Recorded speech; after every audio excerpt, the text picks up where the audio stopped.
En el vídeo de hoy hablamos con uno de los periodistas más claros y directos del panorama. Seguro que muchos le conocéis por su trabajo en Fuera Caretas. Hoy traemos a Entre Líneas a Manu Falcón. Hablaremos de su trayectoria, de su experiencia en Australia y de cómo crecer en YouTube. Vamos a quitarle la careta. Dentro vídeo. Muy buenas, ¿qué tal? Bienvenidos a un nuevo vídeo, bienvenidos a una nueva charla en el canal, a una entrevista, en este caso una entrevista un tanto especial, ya que vamos a charlar con alguien que, por así decirlo, se ha dedicado, tiene una parte de su trabajo que es dar entrevistas. ¿Cómo estás, Manu? ¿Qué tal, Víctor? Un placer estar aquí. Hoy me entrevistas tú, hoy cambiamos los roles, así que la presión está encima de tus hombros hoy, ¿eh? Un placer y gracias por la invitación. Para quien no te conozca, antes de empezar con lo que puede ser tu trayectoria, con lo que es el mundo del periodismo, es el mundo de YouTube, si puedes dar una presentación, por así decirlo, sobre tu vida en general, tu trabajo en general para la gente. Pues nada, mi nombre es Manuel Falcón, periodista, nacido en Gran Canaria en 1990, estudié periodismo en Madrid, en la península, la Complutense. Un breve periplo en el diario A de 2-3 años. Me fui a Australia un año a aprender inglés y luego regresé a mi isla, Gran Canaria, para trabajar aquí en un periódico local. Y luego ya en 2021 arranqué la aventura de YouTube, en un canal que se llama Fuera Caretas, en el que entrevisto a gente del mundo del deporte, de la comunicación y también tratamos la actualidad. Sobre lo que pasa en el fútbol, sobre todo, y en el periodismo deportivo. Más o menos esa es, a grandes rasgos, soy yo. Muy buena presentación. Precisamente decías que eres de Canarias, se te nota también por el acento. ¿Cómo es para una persona que está fuera de la península trabajar o hacer periodismo desde una ciudad no tan importante como puede ser Madrid, como puede ser Barcelona, como puede ser quizás no tanto alguna parte de Andalucía? ¿Cómo es esa parte de estar ciertamente distanciado, que a pesar de que tengas un trabajo a la hora de hacer entrevistas virtual, como estamos haciendo ahora, quizá puede ser un impedimento, ¿no? Sí, sobre todo a la hora de hacer contactos, Víctor, porque date cuenta que todo se mueve en Madrid y Barcelona, en lo que viene siendo la comunicación deportiva en España. Y ya te digo, cuando voy a Madrid o Barcelona y estoy 2 semanas allí, estadías de 1 semana, 10 días, 2 semanas, hago más contactos que en todo el año. Porque yo puedo entrevistar a la gente, puedo contactar con ellos a través de WhatsApp, pero el contacto es más frío. No tomas una cerveza con ellos, no cenas con ellos, no te conocen, simplemente te han visto a través de vídeos. Y entonces estar allí, estar presente, es muy importante. Por eso no es para echarme flores, ¿no? Porque hay gente también que lo hace de fuera de Madrid, Barcelona, pero es más complicado. Es más complicado estar alejado del mundillo. Pero ¿qué pasa, Víctor? Que los alquileres están por las nubes. Si fuera por mí, yo estuve viviendo allí 8 años, 9 años entre la carrera y mi trabajo en el AS, como te decía. Pero volver ahí es que están los alquileres por las nubes. Y ya no estoy como para compartir piso como en la época de estudiante con 3 o 4 personas. Y por eso no voy, ¿eh? Pero si no estaría allí, porque me abriría muchas más puertas a nivel laboral. Es un hándicap, pero también es verdad que vivo en el paraíso. O sea, tampoco me voy a quejar porque vivo en Gran Canaria, cerca de los míos y tal, y no me voy a quejar. Pero sí es un pequeño hándicap, sí. Yendo a la infancia de Manu, al Manu de niño, a un Manu quizás, ahora nos contarás, pero a lo mejor no tenías esa vocación de ser periodista. ¿Cuándo llegó y cómo llegó esa pasión de Manu hacia los deportes? Porque sí, me consta por lo poco que he investigado por internet, porque como te he dicho fuera de cámaras no quería encontrar toda la información, sino que me la contaras tú. Me consta que también eres una persona que le gusta el baloncesto y que sigue mucho NBA y demás. ¿Cómo llega la pasión de Manu hacia los deportes y en especial al fútbol, que es lo que tratamos en este canal? Pues mira, el deporte llega por la familia. La familia, sobre todo de mi padre, ha sido futbolera. Mis tíos son 3 hermanos y 3 hermanas, ¿no? La parte masculina, por así decirlo. Mi padre y sus 2 hermanos son muy futboleros. Yo iba con mi padre. Mi padre jugaba en equipos de veteranos, en equipos de fútbol sala, y yo iba a los partidos, me metía en el vestuario y tal. Y siempre estuve relacionado con el mundo del deporte. Iba a casa de mi abuela los fines de semana a comer y se ponía el ciclismo, el Tour de Francia, a mediodía la Vuelta a España. Y no sé, viví con ellos siempre en la radio. Cuando iba con mi padre viajes largos aquí por la isla, también poníamos el carrusel deportivo, Radio Estadio en su época, en Onda Cero y demás. Y siempre estuvo el deporte. Y después, lo típico, de pequeño pues juegas con tus amigos, ¿no? Yo empecé jugando al fútbol, jugué 3 o 4 añitos, pero no era muy bueno, la verdad. Y a los 11 años, que empiezo un poco a dar el estirón, me paso al baloncesto. Y de los 11 a los 17, 18, juego ya al baloncesto. No te diré a un nivel muy top, porque no es así, pero sí el equipo en el que estaba aquí en el Club Baloncesto Telde, que es el de mi ciudad, pues llegamos al Campeonato de España, jugamos en la época yo soy de la quinta de Ricky Rubio, jugamos al Campeonato de España contra el DKV Juventud, nos metió 50 puntos, nos dio para el pelo y tal, pero sí, hasta los 17, 18 jugaba al baloncesto y me encantaba la NBA, tanto en España, también la CB, la NBA, Euroliga y demás, y el fútbol también, ciclismo, todos deportes, tenis, menos deportes de contacto, te diría, que no me gustan tanto, las MMA, boxeo y tal. De resto te puedo ver todo, motociclismo, Fórmula 1, por supuesto, de pequeño, con la época de Alonso en la Fórmula 1, por supuesto, y de motos. En aquella época estaba Rossi, Valentino Rossi, Bernau, aparecía Pedrosa, Lorenzo. Nada, un friki de los deportes, un friki. Precisamente en el periodismo, quizás mucha gente se piense que desde que empieza a estudiar, puede especializarse en un deporte concreto, pero al menos lo que yo he visto desde fuera es que quizás te toca trabajar en otras cosas que quizás no es tu gran pasión. En este caso has dicho que te han gustado prácticamente todos los deportes, que has visto un poco de todo lo que había por ahí y creo que en ese caso te facilitaría bastante la pasión de ser periodista. ¿En qué momento también llegó ese clic, ese momento de decir yo quiero dedicarme al periodismo, en este caso deportivo? Pues aquí no voy a ser muy original. Como te decía, jugaba al fútbol de pequeño. A los 10, 11 años me pasó al básquet. Y claro, rápidamente te das cuenta que hay gente mucho mejor que tú. Y dices tú, coño, pues a mí me gusta cuando discuto con mis amigos de deporte, cuando hablamos de deporte, hacemos tertulias, pero no grabadas ni televisadas, sino con amigos y demás, familiares. Mi tío que tenía 40 años, pues yo discutía con él con 10 y escuchaba la radio por la noche. Cuando había radio física, me ponía el pinganillo por la noche a escuchar a José María García y demás. Y después la NBA, sobre todo con la NBA, cuando llega Pau Gasol, año 2001, veo ahí a Andrés Montes y a Anthony Daimiel y me encantó la forma de comunicar de Daimiel, cómo lo hacía, cómo te aportaba valor, te daba estadísticas, te contaba historias de todo tipo. Y a los 10, 11 años yo tenía claro que quería ser periodista. Pero sobre todo porque me gustaba tanto el deporte, que la única manera de estar cerca del deporte era siendo periodista o comunicador o lo que sea, algo que tuviera que ver con el deporte. Y periodismo es la vía más directa, ¿no? Por así decirlo. Comentar, analizar, dar noticias, un reportaje, una entrevista. Me encantaba. Y lo tuve claro. Es muy vocacional, lo mío es muy vocacional. ¿Y en qué momento fue el paso cuando te fuiste a vivir a Madrid para trabajar en el AS y demás? Sí. Bueno, la carrera, claro, es que aquí no está, Gran Canaria no tiene periodismo, o sea, no hay una facultad de periodismo. Entonces, cuando cumplí 18 años, claro, era como tú ahora, imberbe, inexperto en la vida, y no estaba en la carrera, y no tenía ningún referente familiar, ni ningún amigo que haya ido a la península a estudiar. Entonces me acojoné. Dije, ¿qué hago yo en península? Que no freí un huevo en mi vida, ni las papas y tal. Y dije, me meto en otra carrera aquí. Y me metí, muchos amigos se metieron en empresariales, en ADES y tal, y me metí en empresariales. Pero claro, yo era de letras, muy de letras, y los números no se me daban bien. Y duré un año y medio. La dejé la carrera, porque estaba más tiempo en la cafetería que en las aulas. Y luego hago un ciclo aquí de administración y finanzas, un ciclo superior para tener algo asegurado. Y cuando termina, le digo a mi madre, ¿me puedes ayudar a echar una mano para ir a Madrid a estudiar periodismo y tal? Y me dijo que sí, eso era con 21 años, año 2012, y de 2012 a 2016 estudio la carrera en la Complutense, en Madrid. Y luego llegó, después de estudiar, el primer medio en el que trabajaste fue ya el diario AS, ¿o pasaste antes por algún medio? Serio, sí, había hecho colaboraciones con medios digitales, periódicos digitales, alguna radio, algún partido del Granca de básquet o de Las Palmas, la SER de aquí local me decía, Manu, ¿puedes echarnos un cable y tal? Y entrar a comentar el partido. Y yo entraba desde el estadio, pero serio, de una práctica de tener un horario fijo. Si fuera en el 2016, acabo justo la carrera, me gradúo y en julio de 2016 empiezo las prácticas en el diario A. ¿Y cómo es trabajar en un medio tan importante en el mundo del periodismo deportivo? Cuéntanos cómo era tu visión en aquel momento y cómo es tu visión ahora, con la perspectiva de todo lo que has vivido, con la perspectiva de tener un canal de YouTube, sobre lo que era el trabajo en un medio, como digo, tan grande en España. A ver, yo es que claro, yo era más de pequeño, yo te decía televisión, radio, yo los periódicos sí, obviamente los leía, te metías en internet para seguir la actualidad, pero nunca fui muy de leer periódicos. En verano sí, estabas en la playa con tus familiares y tal, querías ver los fichajes y leías el periódico. Cuando no estaba Fabricio, ¿no? Claro, cuando no existía Fabricio, cuando tenías que ir al kiosco a comprar los periódicos, ¿no?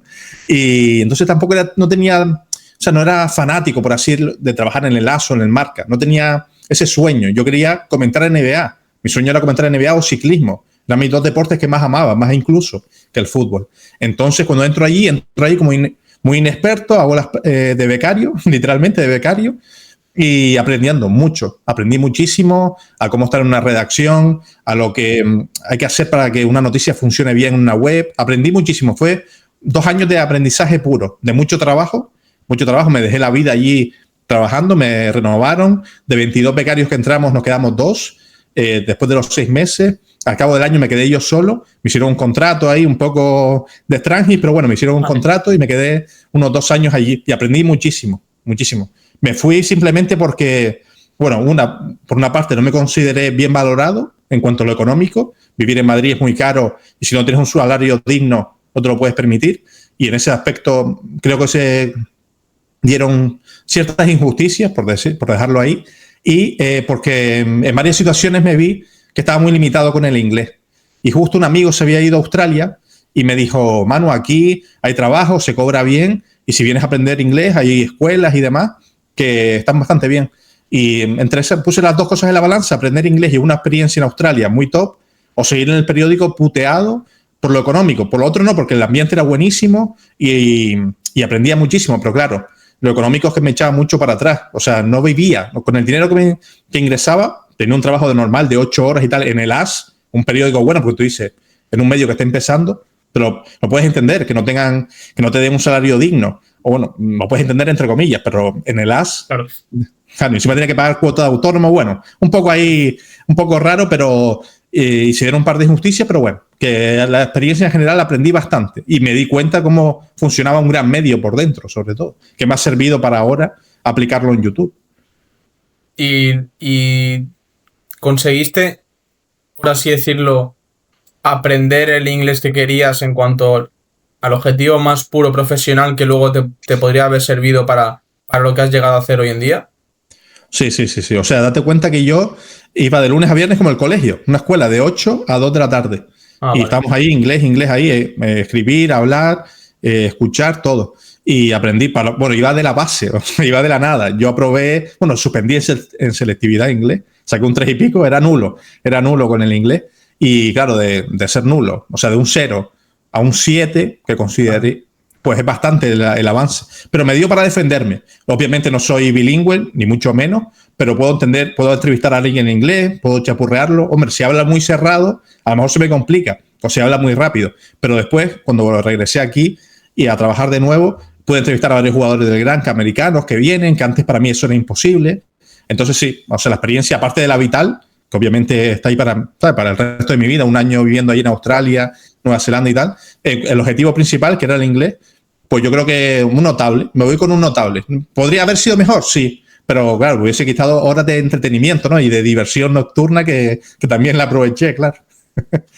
Luego, ¿nos puedes explicar también un poco cómo transcurre desde ese momento que vas y luego más tarde terminas dejando de vivir en Australia hasta que creas tu propio canal de YouTube, que si no me equivoco, por las entrevistas que he ido yo viendo desde aquel momento que lo creaste, han pasado 4 o 5 años y por aquel entonces quizás se pensaba que se estaba en el boom de la tecnología, pero ya estamos viendo que cada año que pasa sigue siendo más común ser youtuber, sigue siendo más común usar las tecnologías. ¿Cómo fue ese cambio? ¿Cómo fue ese cambio de trabajar en un medio, más tarde irse a Australia para poder entrevistar a su vez a gente a través de los medios, a hacerse un canal de YouTube? ¿Cómo surge el proyecto? ¿Cómo surge la idea de hacer entrevistas?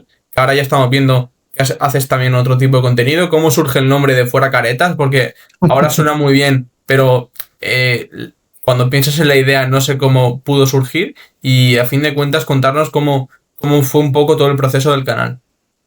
Bueno, me has hecho muchas preguntas en una, pero bueno, sí, vamos a intentar sintetizarlas, ¿no? Lo primero, el nombre del canal. Bueno, lo primero no, regreso a Australia, porque fue un año, yo sabía que tenía billete de vuelta, ¿no? Era un año, la academia era 10 meses y tal. O sea, yo sabía que iba a volver y quería volver a trabajar en los medios, que tenía 2 años y pico de experiencia en el A, más inglés, y pensaba que me podía encontrar algo en Península, en Madrid o Barcelona, pero no encontré. Llamé a todas las puertas y no, incluso la de las, que no sentó bien que me fuera y no se me abrieron esas puertas. Entonces, aquí en Gran Canaria, un amigo que trabajaba en un periódico local digital, pues me dijo, hay una vacante y también podrías hacer muchas cosas de deporte y tal, tendrás que hacer otras cosas, pero de deporte también. Entonces no lo dudé y nada más llegué en diciembre de 2018 y en enero de 2019 empecé en ese periódico, o sea, no tuve tiempo de más descanso, ¿no? Y ahí ya el primer año enfocado en el periódico, hacía partidos de Las Palmas, estaba Pedri en Las Palmas, con yo también allí en segunda, que era un espectáculo, cubríamos los partidos, el Granca también, y llega pandemia. Y en pandemia hay un boom en internet, yo creo que es histórico. Aparece Twitch, bueno, Twitch ya estaba, pero aparece con mucha fuerza, los streamers, Ibai y tal. Y también florecen los podcasts, ¿no? Aparece The Wild Project, aparece El Sentido de la Birra también, que es el de Ibai también, que entrevistaba a gente famosa. Piqué. Que empezó también con Piqué, Sergio Ramos y demás. Tal cual, el Kun Agüero. Y a mí me encantaba entrevistar y a gente así relevante a nivel nacional al menos. Pero claro, en el periódico, yo estaba en un periódico muy limitado, ¿no? La gente allí busca noticias de Canarias o de Gran Canaria, no busca una entrevista, me lo invento a Alberto Jogo, ¿no? No le interesa tanto a ese periódico. Entonces dije, ¿y si me abro un canal y tal? Y empecé a indagar mucho en YouTube. Cómo hacer un canal, cómo crearlo, qué es lo que funciona en YouTube, cómo se hacen las miniaturas, los titulares, las etiquetas. Me empecé a empapar de YouTube en la pandemia. Trabajaba mucho, me quemé mucho la pandemia a nivel psicológico porque eran muchas horas y las noticias que dabas eran muy tristes, la verdad, que muchas muertes y demás. Pero me empapé de YouTube. Pero nada, seguí en 2020, seguí trabajando, ya nos fuimos de la pandemia y en 2021 dije, si no lo arranco el proyecto ahora, no lo arranco nunca. Y en mayo de 2021 arranco el proyecto, o sea que hace 4 años y medio más o menos. ¿Por qué Fuera Caretas? Otra pregunta que me has hecho. ¿Por qué Fuera Caretas? Claro, esto es lo mejor. Esto promete, ¿no? esto es lo mejor. No, sino que cuando estaba en Madrid, que decía antes que viví 7, 8 años con compañeros de piso y demás, pues claro, salíamos mucho de fiesta. Y había amigos más simpáticos y otros más osetes, ¿no? Pues uno de los más simpáticos, siempre cuando estábamos de fiesta, calcula 3, 4, 5 de la mañana, ya tirando ya para el final, me decía, Manu, vámonos de aquí que no vamos a lograr nada, no vamos a conseguir nada, vámonos para casa y mañana lo volvemos a intentar. Y yo decía, no, vamos a quedar un poco más, tal, que todavía queda, no sé qué, lo típico, no te quieres ir, ¿no? Y hasta que un día me dijo, venga, Manu, fuera caretas. ¿Sabes? Fuera caretas la expresión es como, déjate de rollos, ¿no? En plan de, sí. Pues, fuera caretas, sinceridad plena, no vas a conseguir nada, vámonos. Entonces nos quedamos con esa frase y la decíamos entre el grupo de amigos. Y un día les dije, si algún día monto un proyecto, me da igual cuál, ya sea periodístico o un bar o un bazar, me da igual, le pondré Fuera Caretas porque me encantaba el nombre. Vale. Me encantaba el nombre, la expresión esa y por qué la utilizábamos. Y ahí se quedó. Y Fuera Caretas, aparte, pegaba con las entrevistas, que era lo que yo quería hacer, pues pegaba. Era en plan hablar sin filtros, sin tapujos y demás. Y nada, empecé por ahí. La idea no era solo del periodismo deportivo, sino la idea era entrevistar, como te decía, como Ibai, a lo mejor a un cantante algún día, de música urbana y tal, que me gusta bastante, o algún actor, algún cómico, alguien de la farándula y tal, no sé qué, pero empecé por el mundo del deporte, que es lo que más controlo, y se fue haciendo conocidillo el canal hasta que a la gente le gustaba, y seguí la senda del mundo del periodismo deportivo. Pero la idea inicial no era centrarme solo en deportes, por eso en el logo y en el nombre del canal y tal, no hay nada relacionado con el deporte, no hay una pelota de fútbol, claro, o una bicicleta o una pelota de tenis, sino Fuera Caretas en plan las entrevistas, como un cara a cara con alguien para que te cuente cosas interesantes que no suele contar en entrevistas más cotidianas, ¿no? La verdad que las entrevistas que he podido consumir durante todos estos años son bastante interesantes y curioso nos dejas el dato del nombre del proyecto. ¿Cómo te lo han dicho a ti, Víctor? ¿Algún día de fiesta un amigo te ha dicho, Víctor, son las 5, vámonos para casa, que aquí no hay nada que... Fuera Caretas no. Algo similar te habrán dicho.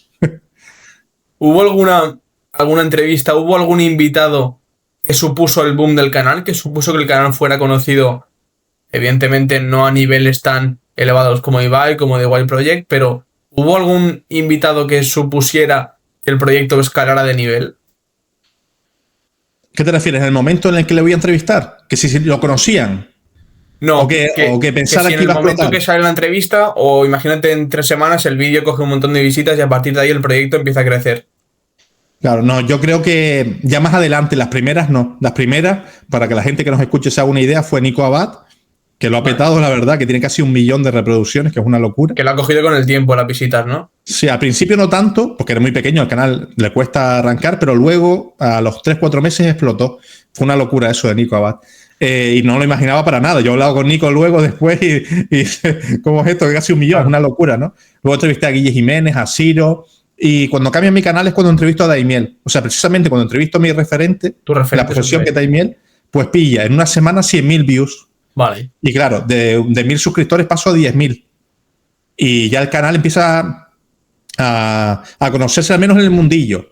Después entrevisto, gracias a Daimiel, entrevisto a Maldini, a Mr. Chip, a Ilio Lear de la media inglesa. Ya empiezan a conocer el canal y en ese primer año, a final de año, pues acabo con 15.000 o 20.000 suscriptores, pero todas esas entrevistas muy potentes, con muchas views. Y a partir de ahí, ya cuando pedía a alguien una entrevista, los que están metidos, sobre todo en el mundo de redes, ya lo conocían. Algunos no, algunos que están muy, muy fuera, no. Pero la mayoría del mundo de redes sí. Recuerdo a Andrea Orlandi, por ejemplo, que era gran seguidor del canal. Otra que me he visto también. Yogo la conocía también. Me hizo mucha ilusión cuando les escribe y dicen, hombre, Manu, claro que sí, no sé qué tal, las veo todas. Pues eso me hace mucha ilusión, la verdad. Justo eso me pasa a mí cuando me contestaste tú, cuando me contestó en su día Albert Playa, que sois gente súper importante dentro de este mundo. ¿Ha habido, esta pregunta es fuerte, ¿ha habido algún invitado, Picante, picante. eso es, ¿ha habido algún invitado que creas que no se haya quitado la careta en una entrevista contigo? Sí, del todo sí. O sea, sobre todo la gente, para generalizar y no nombrar a nadie, la gente joven, la que lleva poco tiempo en la profesión, no es tan sincera, porque sabe que tiene cosas que perder. En cambio, un tío de 50 o 60 años ya le da igual contar todo, ¿sabes? Claro. Por eso, y aparte, cuando terminas la entrevista, pues te quedas un rato hablando con ellos y te dicen, mira, aquí no te pude contar todo porque esto y tal. Pero sí, del todo, hay muchos. La mayoría te diría que un 80% no se ha quitado la careta del todo. O sea, no me ha dicho las verdades del todo. Un 20%, un 15% sí. Hay gente que ya se ha pasado el juego. Estilo Ciro López, estilo Daimiel, estilo esa generación que le da igual todo y te larga por ahí, que da gusto. ¿Lo notas durante la entrevista? ¿Lo notas una vez, luego lo ves repetido? ¿Lo notas porque el propio invitado te lo dice? Bueno, como te decía, hay algunos que cuando termina la entrevista te lo reconocen, que no te pueden contar ciertas cosas por respeto a alguien o lo que sea. Y en la entrevista a veces sí, yo sé que a lo mejor no me está contando todo, no mintiendo, pero sí omitiendo algunas cosas. Sí. ¿Y cómo ha sido tu evolución a nivel entrevistador desde el principio hasta ahora ya, como decías, 4 años y medio después? Hombre, la gente que no conozca el canal y se meta ahora y vaya a la pestaña de vídeos y vaya a la primera, que es la de Nico Abad, como te decía, podrá notar una evolución importante en el canal. Al principio era mucho más tipo test, porque claro, yo era nuevo en YouTube. Yo no podía meterle un podcast de 4 horas a la gente sin conocerme, porque van a decir, no voy a escuchar 4 horas a este pringao que no lo conoce nadie. Entonces tenía que hacer un vídeo de 15, 20 minutos a lo sumo, muy cañero, con titulares y tal, para que la gente se entretenga. Entonces empecé así, te diría que los primeros 2 años, hasta que, claro, empezó a dar entrevistas. Por ejemplo, la de Daimiel se me fue a 40 y pico minutos, porque grabé con él 1 hora y media y no quería quitar nada, pero claro, 1 hora y media era mucho. Lo dejé en 45 minutos y aún así lo petó.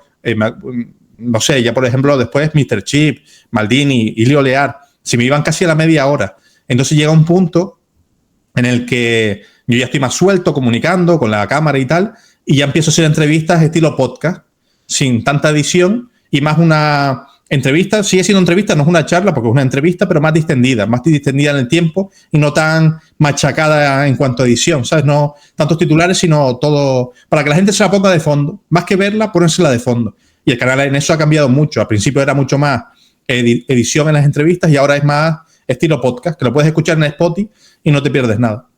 No sabía que se podía escuchar también en Spotify y creo que es un signo de crecimiento para el proyecto, ¿no? Sí, lo cambié por la demanda de la gente, porque me decían, mucha gente es que, claro, se lo pone para hacer deporte o conduciendo, lo que sea, y hay gente tranquilamente que te dice, Manu, no me gusta YouTube, no quiero poner en la pantalla media hora la entrevista y quiero escucharla mientras paseo o ponerla de fondo mientras limpio la casa. Entonces me lo pedían y nada, me abrí una cuenta en YouTube y ya ha empezado el canal, recopilé las antiguas, las puse primero y luego seguí con la actualidad.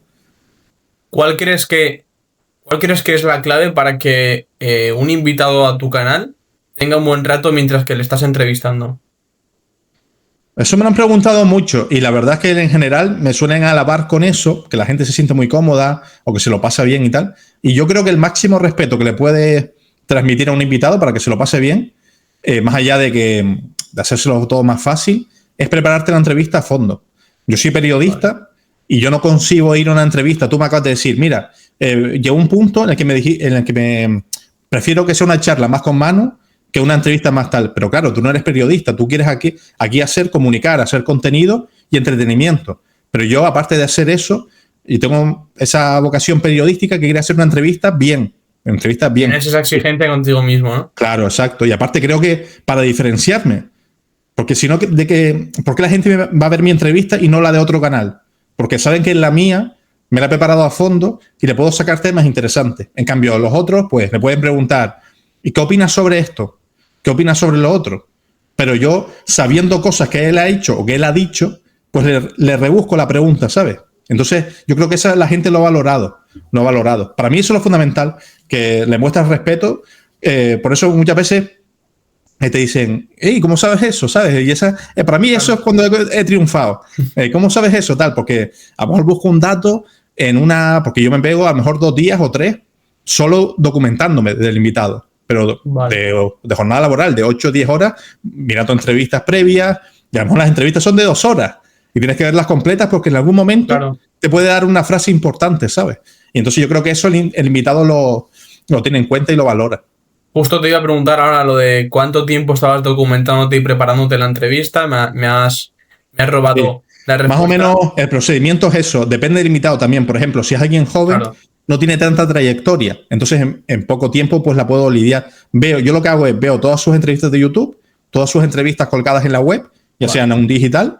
Y una vez tengo todo el contenido, yo voy tomando notas, las frases importantes, me elaboro mis preguntas y ya luego, pues hago la entrevista. Y si hay alguna pregunta que veo que sobra, pues la edito y la corto y tal, pero generalmente ya, como te decía, ya no edito casi nada y lo dejo todo, ¿no? Pero más o menos eso, y después luego miniaturas, reels para Instagram, para TikTok, ese más o menos es el procedimiento. Me puede llevar, entre todo, pues una semana entera de trabajo. Documentación, grabación de la entrevista y postproducción.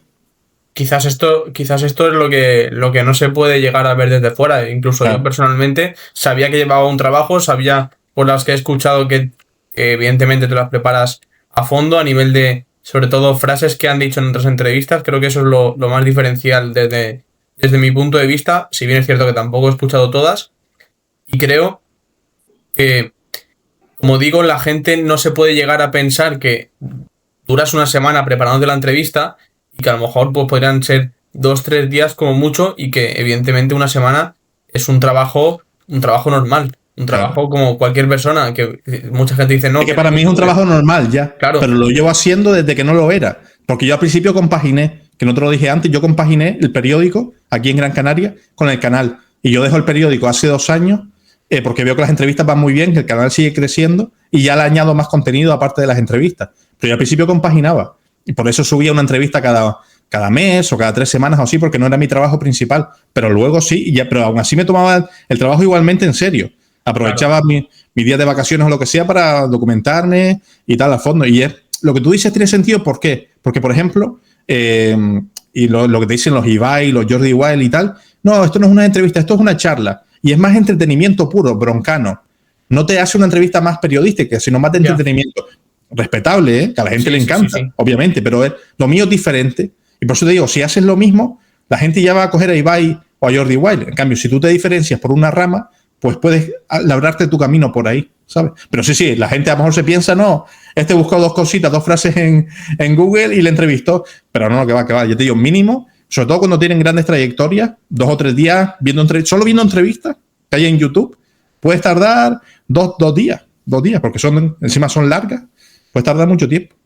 Muy, muy interesante los consejos que estás dando, sobre todo a nivel de entrevista, que los voy a aplicar yo para cuando entreviste a gente y por si alguien lo está viendo y quiere dedicarse a eso, que lo tenga en cuenta. Hilando con los procesos de las entrevistas, con los procesos de la preparación de un vídeo para tu canal de YouTube, ¿cómo es un día en la vida de Manu Falcón? Bueno, es que varía mucho de la actualidad ahora. O sea, porque ahora, como te decía, de 2023 a agosto, empecé con programas. Los lunes y jueves tenemos programas, ahora solo son los jueves. Antes hacíamos muchas narraciones también, de Champions, de Liga. Entonces depende mucho. Pero en cuanto a lo laboral, que entiendo que es lo más interesante, Sí. depende mucho de la actualidad. Por ejemplo, ahora, cuando se está grabando esta entrevista, ha salido un tema también periodístico que engloba a Iñaki Angulo, que es un youtuber del Madrid, con Pedrerol y tal, y hay mucho más contenido que hacer. Hay días más flojos. La idea para 2026 es hacer contenido más diario, hacer un vídeo fijo, a lo mejor, de lunes a viernes, a mediodía, a lo mejor de 25 minutos, media hora, y que le acompañe a la gente sabiendo un poco todo lo que ha pasado en la actualidad para la hora de la comida, para el viaje de vuelta a casa, o de la uni, o de lo que sea. Esa es la idea. Pero hasta ahora ha sido un poco un caos, porque claro, lo de las entrevistas no es como un podcast serio, o sea, serio, lo mío es serio, ¿no? Pero no es como un podcast muy grande que tienes a 2 personas de producción que te llaman para conseguir invitados. Lo mío es todo WhatsApp, correo y tal, y es muy complicado. Lo que me valora mucho la gente también es cómo he conseguido esas entrevistas, porque yo no conocía a nadie del mundillo. Yo tenía 1000 seguidores en Twitter, trabajaba aquí en un periódico local y en el AS te diría que solo he entrevistado a una persona, a 2 personas que estaban en el AS en aquella época conmigo. Uno, un chico de drafteado de NBA y Vale, Pepe sí. Brasil, que también hace mucho NFL Sí. y demás. Pero del resto, yo no conocía de nada a Nico Abad, a Ciro López, a Daimiel, a Ilio Lear, a Maldini, a Mr. Chip, a Irene Junquera, a Sandra Díaz. Yo no conocía a nadie de ese mundillo. Y todo es WhatsApp, claro, te dicen que sí, luego que no, te dejan plantado para la próxima semana tampoco. Entonces, claro, no puedo llevar una rutina. Entonces ha sido complicado en ese aspecto, porque la rutina para mí es fundamental. Y estos 2 últimos años ha sido un poco caos, muy valle, ¿no? Como una etapa ciclista, ¿no? Muy valle. Por eso te digo que a partir de ahora quiero más estabilidad y hacer mi contenido diario y que las entrevistas sean complementos, no sean el contenido principal, Vale. porque ya he entrevistado a todo el mundo, casi todo el mundo que he querido entrevistar. Se acaban las personas. No se acaba, en verdad que he repetido, como decías antes, con Miguel Quintana he repetido, con Daimiel he repetido, y quiero que las entrevistas sean más de actualidad, no tanto de trayectoria. Porque Vale. ya he entrevistado a los que quería, me quedan como 8 o 9, que si surge la oportunidad se puede dar, ojalá ¿Se que puede se dé. decir alguno de los nombres? Sí, bueno, son los míticos, los José María García, los de La Morena, Manolo Lama, Juanma Castaño, Paco González, los tótems, por así decirlo, los que se han forrado con el periodismo y son más difíciles de acceder. Si algún día se da y les puedo entrevistar de trayectoria, genial. Si no, lo que pretendo ahora es hacer entrevistas más de actualidad. De, por ejemplo, si pasa algo, alguien cambia de trabajo o, por ejemplo, saca un libro o lo que sea, pues 20 minutitos, una entrevista más llevadera y hablamos y lo que sea. Pero de trayectoria yo creo que ya cumplí. En estos 4 años Sí. yo creo que ya he cumplido y hay ahí 62 entrevistas para mí a los más influyentes del periodismo deportivo español y que alguien lo iguale, ¿no, Víctor? Que alguien venga detrás y lo iguale, ¿no? Está complicado, está complicado. Hablando de la gente que te puede igualar en ese sentido, quizás desde la época del COVID, en ese boom que comentabas antes con el tema de Jordi Wild, Ibai, el boom de Twitch, Sí. se unieron muchos periodistas a lo que es el tema YouTube, a lo que es el tema redes. Quizás los más famosos podría llegar a ser Rubén Martín, Maldini, Miguel Quintana, que llevaba ya varios años y ha hecho programas como Mr. Underdog, La Pizarra. Hemos visto también Ciro López, que se ha metido ahora en Twitch, perdón. Gerard Romero. Gerard Romero, que ahora vive prácticamente de esto, más allá de lo que era el periodismo más tradicional antiguamente. ¿Cómo crees que ha ido surgiendo esta evolución? Los motivos de esta evolución, ¿cómo puede seguir evolucionando o involucionando lo que era el traspaso del periodismo hacia la creación de contenido? Bueno, lo primero es que vinieron aquí, primero a las redes sociales, porque te da libertad. No tienes que rendir cuentas con nadie. Tú haces un vídeo en YouTube o un directo en Twitch y dices lo que te da la gana. Y se han mantenido porque hay mucho dinero. Si te ve mucha gente, hay mucho dinero. Obviamente, los que tú has nombrado lo han hecho muy bien. Claro. Gerard Romero, Rubén Martín, Ciro, lo han hecho muy bien en redes. Empezaron al principio, fundamental, pre-boom o la pandemia justo. Entonces, claro, arrancaron ahí. Mucha gente lo ha intentado luego, y no lo ha conseguido. Tú puedes estar ahí streameando 3 horas y que no te vea nadie. No claro. Quiere decir porque tengas fama en un medio tradicional lo vas a hacer bien en Twitch o en YouTube. Entonces, claro, pero luego se ha mantenido. Últimamente no llegan tantos, la verdad. Se meten más en YouTube. Ahora yo creo que ha ganado mucha fuerza en los últimos años YouTube porque es mucho más cómodo a la hora de trabajar. Haces tu vídeo y te desentiendes. En cambio, Twitch, streamear requiere mucha constancia, muchas horas en directo, que te consume bastante. Aquí está dando energía, ¿no? Continuamente, aunque tú creas que no, tienes que intentar comunicar siempre, entretener a la gente y eso cansa bastante, ¿no? Entonces YouTube en eso es mucho mejor, yo creo. Y le ha ganado la partida también en lo económico. Ahora se paga bastante bien YouTube. Antes Twitch le daba, lo pasaba por encima. Perdón.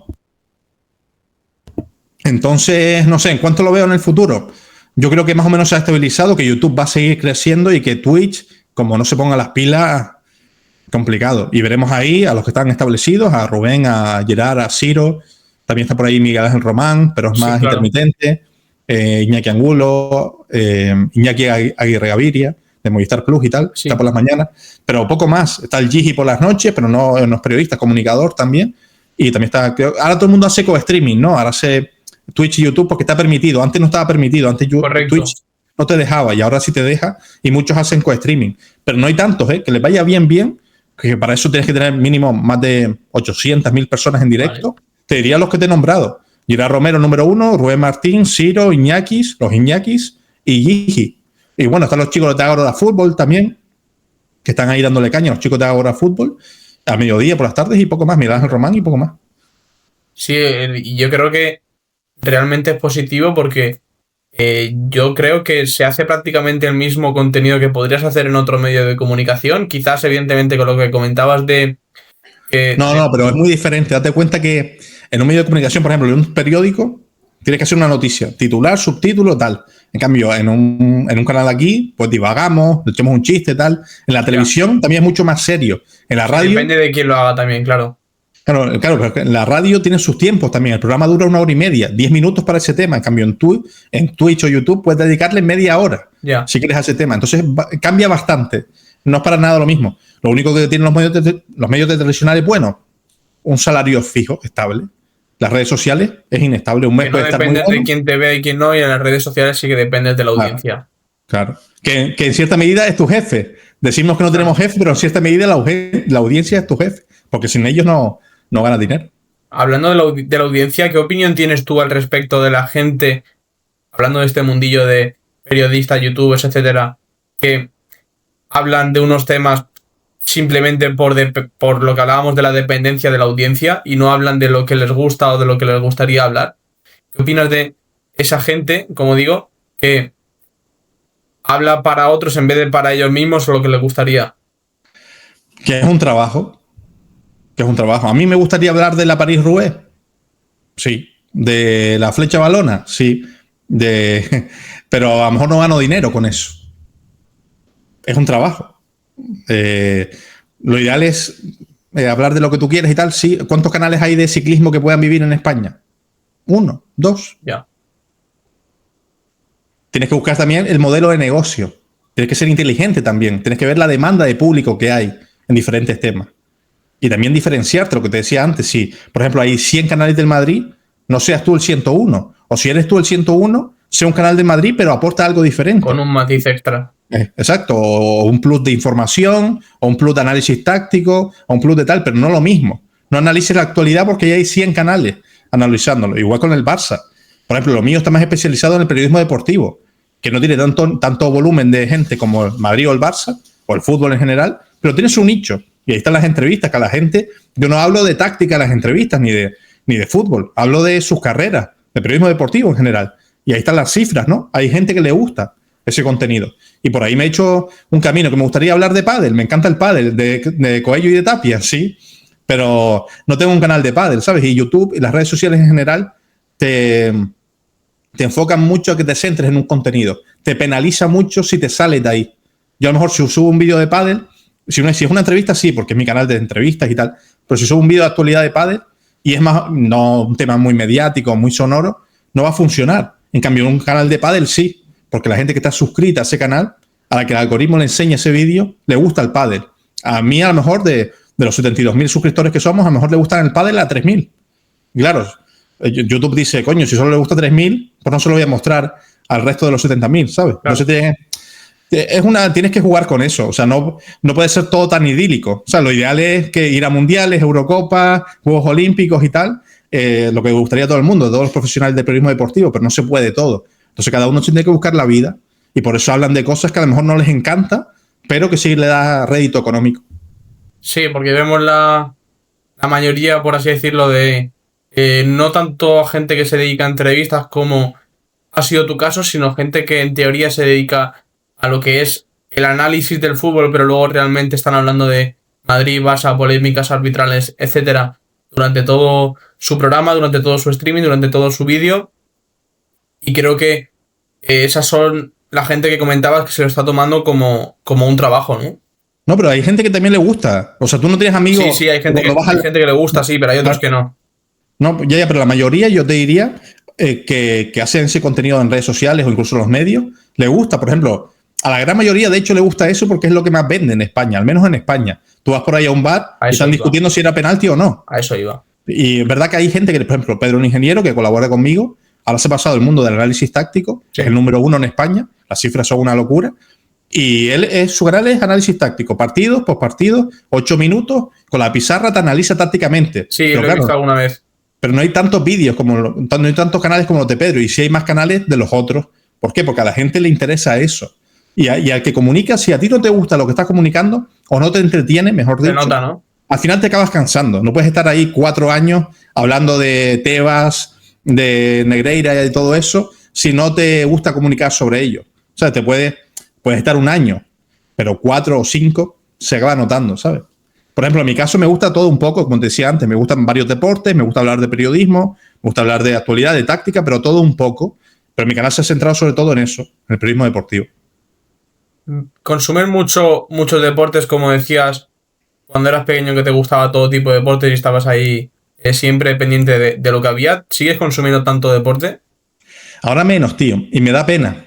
Pero no sé qué pensarás tú. Claro, es que somos de 2 generaciones muy diferentes, ¿no?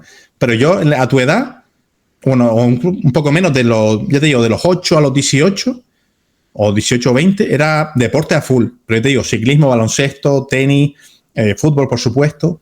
Y veía todo, pero todo es hasta segunda división, las carreteras, las clásicas del ciclismo, los Master 1000, no, los Master 500 de tenis, el ACB, que ahora ya no se ve prácticamente nada. Consumía todo, motociclismo, Fórmula 1. Pero claro, es que no tenía obligaciones. No tenía obligaciones, no tenía que trabajar, tenía que estudiar y tenía mucho más tiempo y tal. Pero aparte yo creo que pasamos la época dorada, al menos en España, del deporte. Para mí, los 2000, tuve la suerte de vivir esa época, fue una locura.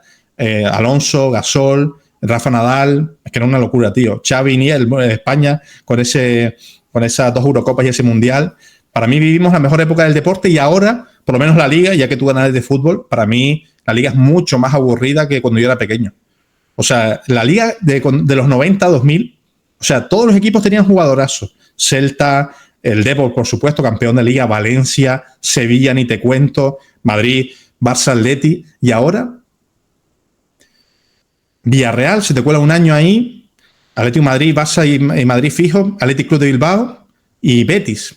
Los demás ya, rayos y tal, es mucho menos entretenida. No hay tantas constelaciones de estrellas como antes. La Liga de las Estrellas que se decía en los álbumes, ¿no? Las pegatinas y tal. Ahí tenías todos los cromos. Y ahora no, tío. El Betis de Nilsson, el Zaragoza con D'Alessandro, con Aimar, con Diego Milito, el Sevilla con Canuté, con Luis Fabiano, con Reyes, con Jesús Navas.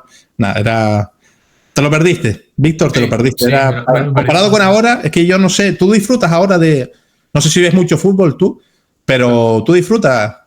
Yo lo hablo mucho con gente y yo creo que el fútbol hoy en día, a no ser que seas muy aficionado de ese equipo, lo que es el fútbol en sí, el partido, no es divertido. Claro. O sea, lo vemos la gente que yo soy apasionado de lo que ocurre dentro del juego, soy apasionado de las diferentes variantes, comportamientos que se puedan dar en un partido, pero creo que el fútbol en sí, lo que es un partido de fútbol, no es divertido para el 90% de las personas, más aún viviendo en la era del contenido que estamos viviendo ahora de TikTok 3 segundos, YouTube gancho en 1 segundo, el año que viene dirán que el gancho tiene que ser en 0,5 segundos y luego no habrá gancho, no habrán vídeos y vivimos en esa era del contenido.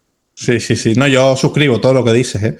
Yo creo que la gente ve el partido de su equipo porque es algo más, va la pasión ahí incorporada. Por ejemplo, ahora Las Palmas que están en segunda, yo lo veo porque es Las Palmas. Si no, no veo un partido de segunda ni de coña. Claro. O sea, porque sea los playoffs de ascenso o lo que sea. No me interesa. No me parece fútbol de élite. Es fútbol de élite, pero comparado con la Champions. La Champions sí. Cuando ves la Premier ahora, con ese City, con ese Arsenal, con ese Liverpool, con ese Chelsea, campeón del Mundial de Clubes. La Premier quizás sí que está llegando, bueno, no está llegando, sino que está siendo un poco como comentabas tú con la liga de antes. Claro, que hay jugadorazos en todos los equipos. Claro, en lo que era Italia y España en los 2000, porque Italia también tuvo una época muy buena con Kaká, Adriano, Ibrahimovic, aquello fue una locura también. Es que te lo perdiste todo, Víctor. Yo lo sé, pero no lo he visto. Al ser tan joven, claro, no tenías el Pro 6, el Pro 7. No, yo empecé con él, siendo muy pequeño, empecé con el 12-13, algo así. Claro. Pero bueno, en YouTube y tal, habrás visto vídeos de... Para mí, ya te digo, no sé si es que me hago mayor, que tampoco soy un pureta, tengo 35, pero me gustaba mucho más el deporte en general. En tenis igual. La época de Federer, Nadal y Djokovic y Murray, eso no lo volveremos a ver. Ahora vemos a Nadal y Sinner, pero es que ganan todos los torneos. Para mí es muy aburrido. Las motos con los Márquez, también aburrida. La Fórmula 1, que hace 10 años que no la veo, pero Alonso sigue por ahí dando vueltas y sigue siendo el mejor, pero no gana. Claro. No sé, ya te digo, la Champions sí, mundiales y Eurocopas por supuesto. NBA, han ido adaptándose para que ganen un año diferente, van combinando, y ciclismo la bestia de Pogačar, ¿no? Que al menos nos da espectáculo. Pero me gustaba mucho más el deporte en general de los 2000. Vamos a ir ya con las dos últimas preguntas, son algo alejadas de lo que hemos venido hablando. La primera es una pregunta muy, muy general. ¿Qué 3 aprendizajes de tu etapa en YouTube, etapa en periodismo, tu vida en general, comentabas ahora que habías cumplido 35 años, ¿qué 3 aprendizajes crees que pueden ser útiles para cualquier persona que esté viendo este vídeo? Claro, o sea, nunca me han hecho esta pregunta, te lo juro, ¿eh? Y es interesante. A ver, lo que sí he aprendido para cualquier cosa en la vida, no solo trabajo, la constancia. La constancia es fundamental.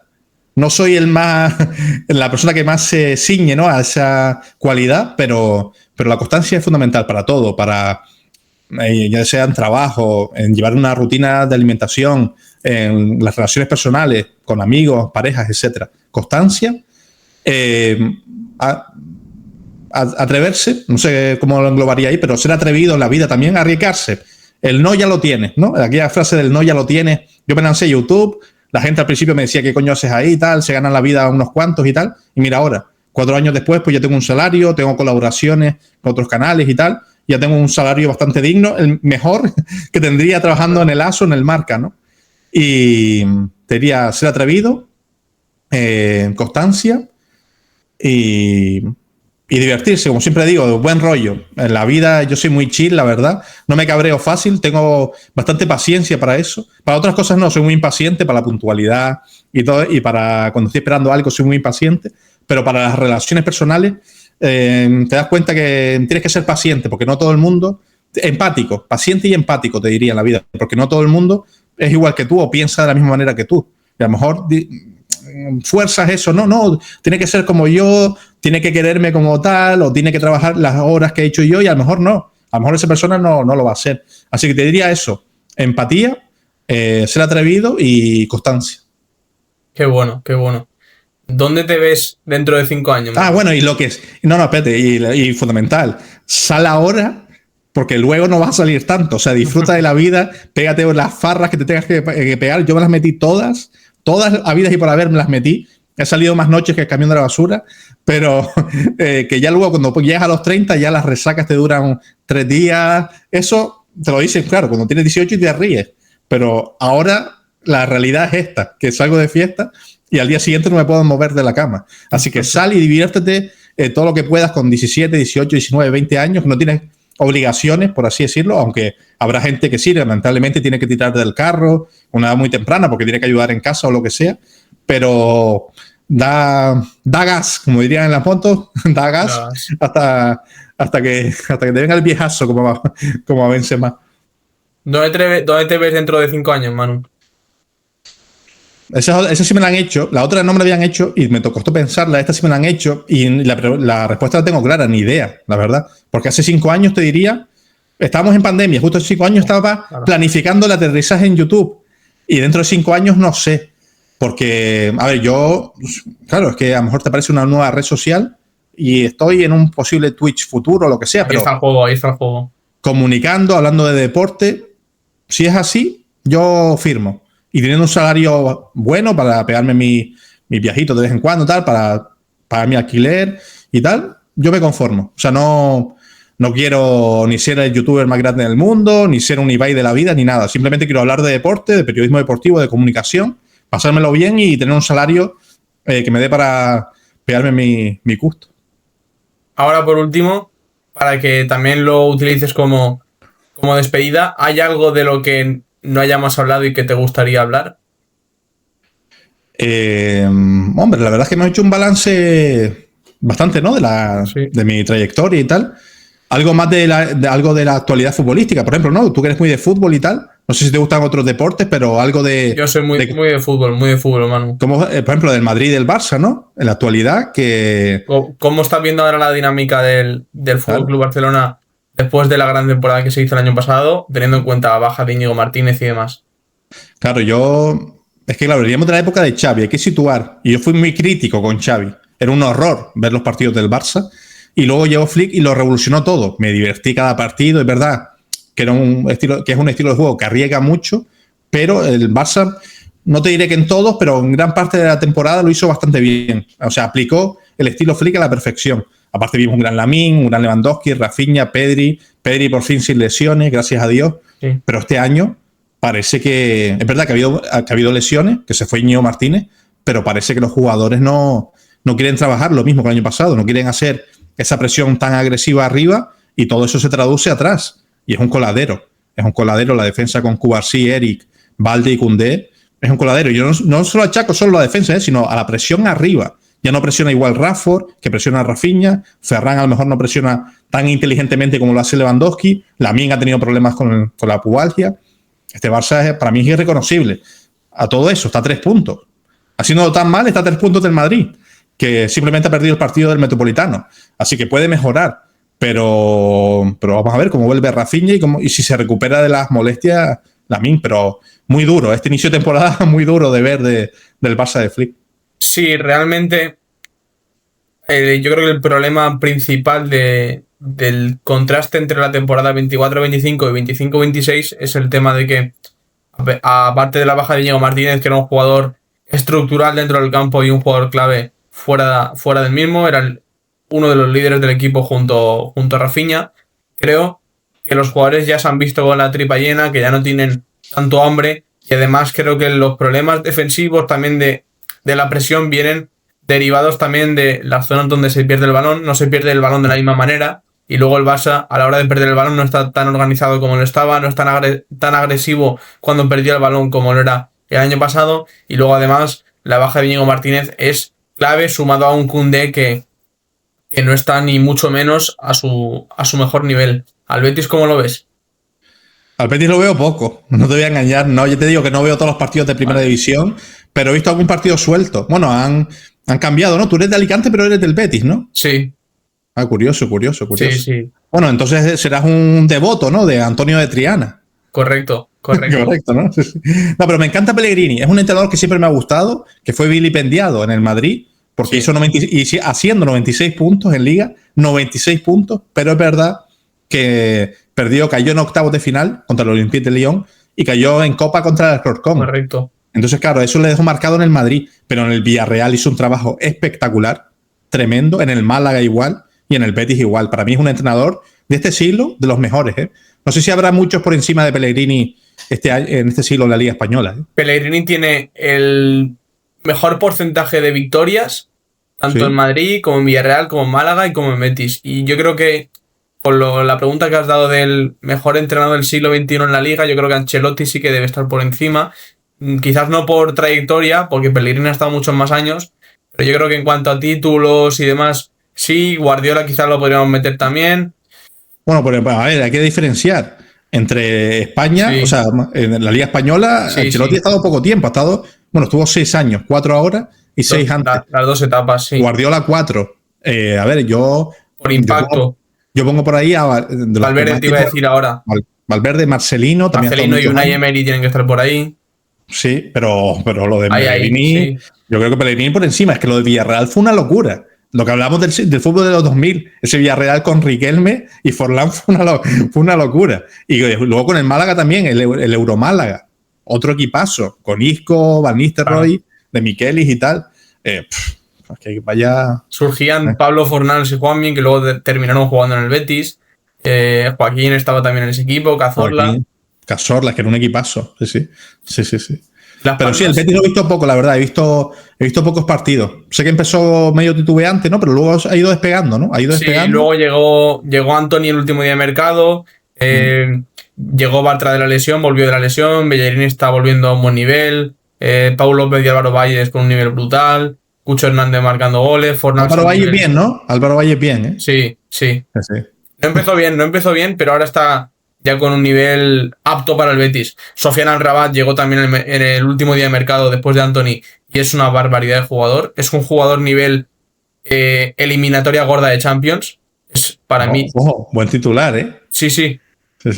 Para mí, si un equipo lo fichara en enero, que no lo va a fichar, pero si lo fichara en enero y llega al cuarto de Champions, con el de titular, me lo creo perfectamente. Sí, a ver qué tal. Si se mete en Champions o no, está complicado, ¿no? Está muy complicado. ¿Verdad que el Athletic Club ha bajado bastante este año, no? Sí, es el Villarreal. Yo creo que el Villarreal va a estar más cerca del tercero, si es que no queda tercero, que del quinto. Claro. Pero bueno, si el España consigue una plaza más para Europa... Esa es la gran clave.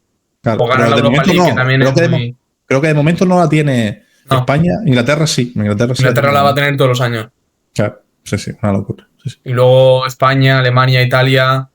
Hace 2 semanas o 3 Chipre creo que iba segundo, no sé por qué, ahora se han caído. O sea, algo random. ¿Y Las Palmas, cómo está este año en segunda? ¿Quién es el entrenador? ¿Luis García? Luis García, sí, el que fuera delantero mítico del Español. Y entrenador también hace no mucho. Sí, no, de lujo. Yo te digo que Las Palmas lo veo para sufrir, no para divertirme. Y la verdad es que yo pensé que iba a sufrir más este año, pero no, ha aparecido jugadores ahí. Es verdad que no juega un fútbol muy vistoso, ni sabes muy bien a qué juega, pero juegan ordenaditos y tal, y después tiene pegada arriba. Ha surgido un jugador que ya había debutado con Las Palmas de la cantera, Ale García, que lleva creo que 5 o 6 goles ya en la temporada. Y nada, estamos ahí peleando con el Depor y con el Racing. Equipos amigos también, el Depor es un equipo amigo también. Tengo aquí la bufanda del Depor. Aquí tengo a Valerón, o sea, equipos amigos aquí. Y el Racing de Santander, un histórico también. El Valladolid estará por ahí en la pomada. Sí. ¿Quién más? El Sporting, a ver si mejora también. Es que hay equipos históricos en segunda. La verdad que sí. Málaga, Zaragoza, ¿no? También. Sí. ¿Quién sigue de los que estaban en primera en Las Palmas? Bueno, así titulares, Mika Mármol.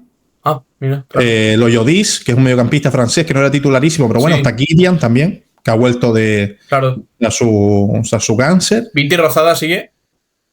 Pues mira, ahora yo creo que sí. Está Pejiño también, que no jugaba mucho, pero el otro día metió contra el Valladolid. Sandro, imagino que también. Bueno, tenemos a Viera y a Jesse, a Sandro, tenemos a la reliquia. Sí, es verdad. Tenemos a la reliquia, no juega ninguno. Viera juega un poco más. ¿No juegan? Hombre, claro, si están más tiesos que yo. Y a Sandro ya Jonathan Viera sí que les vería en segunda, pero a Jesse desde luego que no. Bueno, pero Jesse te da otras cositas. De todas formas, creo que empezó la temporada lesionado, Jesse. Y de hecho voy a mirar aquí, porque me preguntaste lo de Viti, que me quedé ahora y digo, coño, eso tengo que saberlo. Pero así estaba, por ejemplo, en el último partido. Bueno, está Marvin Park también. Vale. El canterano del Madrid. Sí. Por ejemplo, aquí alguien que... Bueno, está Mika Mármol, que el otro día metió un par de goles. Y sí, está Viti, ¿no? Sí, como te dije, está Viti, Jonathan Viera, Alex Suárez también, Jaime Mata, Marc Cardona. Son jugadores que no tuvieron peso el año pasado en Mika Mármol es jugador de primera división asentado. Me sorprende que nadie se lo haya llevado. Además, tenían cláusula, creo que eran de 5 millones o no, eran 10 y 5 para el Barça, algo así. Sí. Mika Mármol es un jugador que tiene una zurda brutal, salida de balón exquisita, pero es verdad que le falta algo de físico. Eso te iba a decir, es un central muy para un contexto especial. Por ejemplo, en el Elche, no sé si lo has podido ver mucho, hubiera sido un central que hubiera encajado bastante bien. Sí que es verdad que está Pedro Vigas, que también es zurdo y es capitán general, pero incluso... Pero bueno, Mika Mármol superior a Pedro. Pero Vigas estuvo a Las Palmas también.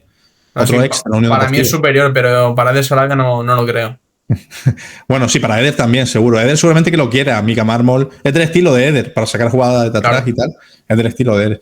Pedro Villas es buen jugador, también ha hecho carrera, pero Mika Mármol yo creo que ha sido más importante en Las Palmas que Pedro Villas, que estuvo mucho tiempo en el Mallorca, creo, y ahora en el Elche y tal. A ver, es un jugador bien, pero Mika creo que tiene más calidad. Creo que tiene más calidad. Sí, el mejor jugador seguro. Y además, yo Mika Mármol... Pero Villas tiene más físico, ¿verdad que tiene más físico? Sí. Mika Mármol suena descabellado, pero a mí no me hubiera sorprendido que el Barça se lo hubiera quedado como cuarto central y segundo lateral izquierdo, o tercer lateral izquierdo y cuarto central para hacer fondo de armario. Para mí le queda grande el Barça, ¿eh? Yo creo que como máximo, sí, primera división, pero... Para mí también, pero es decir, en vez de subirte a un central del Barça B, en el momento que haga falta, tener ya a Mika preparado. Ya te digo. Contexto. Por ejemplo, Eric García, que tampoco devoto, o sea, no santo de mi devoción, creo que ha mejorado en el último año. Sí. Y si se ha ganado estar en el Barça, ha mejorado físicamente también. Tiene mejor tema físico. Sí, todo... Eric García ahora mismo es titular bastante claro en el Barça. Y yo a Mika Mármol me lo podría haber imaginado pues como de los 25 jugadores, a lo mejor el jugador número 22, 23, 24. Eso, algo así para rellenar el cupo, pero a lo mejor él prefiere jugar y estar en otros clubes y tal. Sí. Seguramente. Pues aquí termina la... Ahora sí que lo podemos llamar charla, ¿no, Manu? Sí, charla, entrevista, tú te pones el nombre, tú eres el que mandas, tú pones el nombre. Aquí termina la charla con Manu, ¿qué tal? ¿Qué te ha parecido? Y despídete ya de la gente que lo esté viendo. Fantástica, me lo he pasado muy bien. Hacía tiempo que no veía a nadie con una bandera del Betis y una camiseta del United. Creo que todos los caminos llevan a Anthony, ¿no? Ahora todos los caminos llevan a Anthony en esa casa. Y peculiar, que sea alicantino y del Betis. Me sorprende. Cosas que me molan, las fricadas a mí me molan. Así que nada, un placer estar aquí. Un saludo para toda tu audiencia y que vaya bien, Víctor, con la vida en general y con tu carrera como técnico. A ver si veo a Santa Pola, ¿eh? Sí. A ver si veo a Santa Pola en tercera o segunda vez disputando la Copa del Rey, ¿no? Porque ya en tercera juegan Copa del Rey. En nuestra comunidad hay como una copa que se juega dentro de los clubes más amateur y quien gana juega la Copa del Rey, pero nuestro club no la ha jugado porque se juega entre semana, es el 19 de noviembre, miércoles, pues se juega un partido de Copa. La semana pasada se jugó la tercera ronda de Copa y te tienes que ir a un pueblo de Valencia que está a 2 horas o a 1 hora a jugar Copa y luego te perjudica también en lo que es la Liga. Hace 2 años descendieron de una categoría más por jugar la Copa. Llegaron a semifinales y descendieron. Y ahora estamos viendo, tenemos que ascender sí o sí. Pues nada, el sueño de tercera, ¿no? Es el eslogan. ¿Cuál es el eslogan de esta temporada? No hay. El sueño... hay que llegar a tercera. Sí, el camino a tercera, claro que sí. Mucha suerte con el proyecto y que vaya todo bien. Pues aquí termina la charla con Manu Falcón. Si te ha gustado este vídeo, dale a like, suscríbete para poder ver más contenido de este tipo, comenta qué opinión tienes de cada uno de los temas, a ver si te atreves de cada uno de los temas que hemos hablado y compártele este vídeo a 3 personas que les pueda interesar. Nos vemos en el siguiente vídeo. Chao.